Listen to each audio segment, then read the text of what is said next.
Madame de France, cela fait maintenant 4 jours. 4 jours depuis ma question sur la protection des enfants. Ce délai est suffisant. Non par impatience, mais parce que j'ai d'autres sujets à traiter. Je t'ai parlé calmement, je t'ai exposé mon travail. Je t'ai laissé l'espace pour répondre.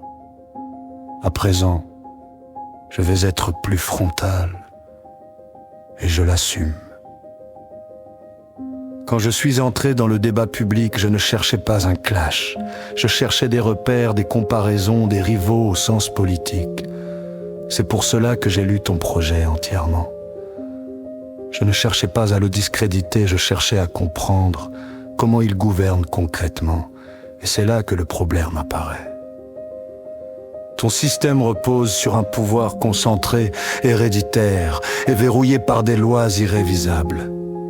Mais gouverner, ce n'est pas seulement incarner, c'est pouvoir corriger, adapter, être contrôlé.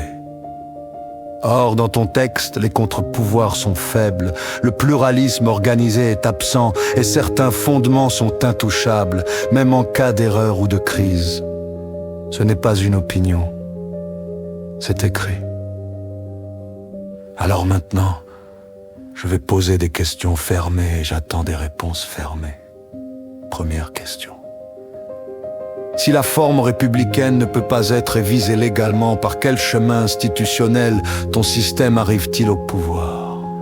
Deuxième question. Si les partis politiques sont interdits, quel mécanisme précis remplace la structuration du débat de l'opposition et de l'alternance? Troisième question. Si le pouvoir est concentré et les représentants amovibles, quels contre-pouvoirs écrits, contraignants, peuvent bloquer une décision arbitraire? Quatrième question. Si certaines lois sont irrévisables, que se passe-t-il lorsqu'elles produisent une impasse politique ou sociale? Cinquième et dernière question. Où sont dans ton projet les politiques publiques opérationnelles, les dispositifs, les budgets, les chaînes de responsabilité, les mécanismes d'évaluation? Je précise une chose. Si tu réponds par un symbole, ce n'est pas une réponse. Si tu réponds par une intention, ce n'est pas une réponse.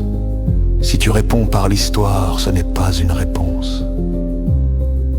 Je te parle de gouvernance, pas de croyance. Je n'ai pas attaqué une personne, j'ai interrogé un système. Je n'ai pas cherché le buzz, j'ai cherché la solidité. Maintenant le cadre est posé, soit tu réponds sur le fond, soit le silence devient une réponse.